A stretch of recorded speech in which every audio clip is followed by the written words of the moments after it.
વર્તમાન સમયમાં મહિલાઓમાં વધતા જતા કેન્સરના જોખમને નાથવા માટે પાટણ ખાતે દેસાઈ સમાજ દ્વારા એક પ્રશંસનીય સેવાકીય કાર્ય કરવામાં આવ્યું છે। દેસાઈ સમાજ સેવા ટ્રસ્ટ દ્વારા ગોપાલક હાઈસ્કૂલ ખાતે આયોજિત કેમ્પમાં સમાજની 9 થી 45 વર્ષની કુલ 215 દીકરીઓ નિઃશુલ્ક સર્વાઇકલ કેન્સર વિરોધી રસી આપવામાં આવી હતી। આ કાર્યક્રમ પૂર્વ પંચાયત મંત્રી રણછોડભાઈ દેસાઈના અધ્યક્ષસ્થાને યોજાયો હતો। આ પ્રસંગે તેમણે જણાવ્યું હતું કે આજના સમયમાં ખાનપાનમાં પેસ્ટિસાઇડના ઉપયોગને કારણે નાની ઉંમરમાં ગંભીર રોગોનું પરિણામ વધ્યું છે। આવા સમયે દેસાઈ સમાજના આગેવાનોએ દીકરીઓના સ્વાસ્થ્યની ચિંતા કરી આ રસીકરણનો જે સેવા યજ્ઞ આરંભ્યો છે તે ખૂબ જ આવકારદાયક છે। તેમણે દીકરીઓને રસીના બંને ડોઝ લેવા માટે ખાસ અપીલ કરી હતી।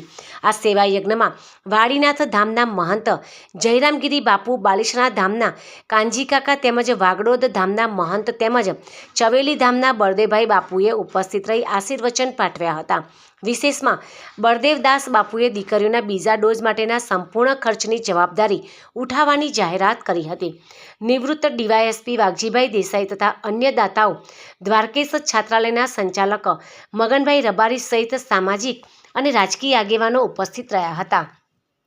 કિરણભાઈ દેસાઈ અને ક્રિષ્ના ગ્રુપના સભ્યોએ ભારે જહેમત ઉઠાવી કાર્યક્રમને સફળ બનાવ્યો હતો।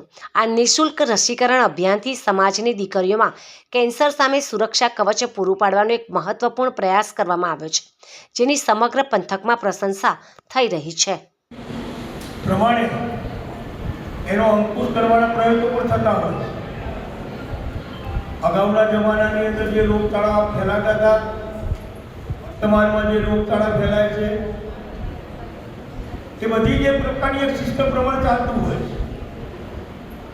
ઘણા બધા લોકો એવા છે કે જે અગાઉના લોકોને ખબર પણ નહીં હોય, પણ સમયની સાથે સાથે જે પરિસ્થિતિ પ્રમાણે જે આવતા દિવસોમાં માનવ જીવનની અંદરથી આવતી આફતો અને એ જે રોગચાળાનો ભોગ બને છે એને કેવી રીતે અટકાવી શકાય એના માટે પણ સરકાર અને વિજ્ઞાનના લોકો, સંશોધકો એના પ્રયત્નો કરતા હોય।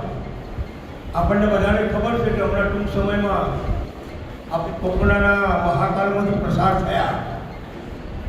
ભયાનક રોગ આખી દુનિયા એ ચિંતામાં હતી અને એવા સમયે આ જે કોરોનાની રસીના દ્વારા ઘણા બધા લોકોએ એનો લાભ લીધો અને આજે એ પરિસ્થિતિમાંથી આપણે બહાર નીકળ્યા છે।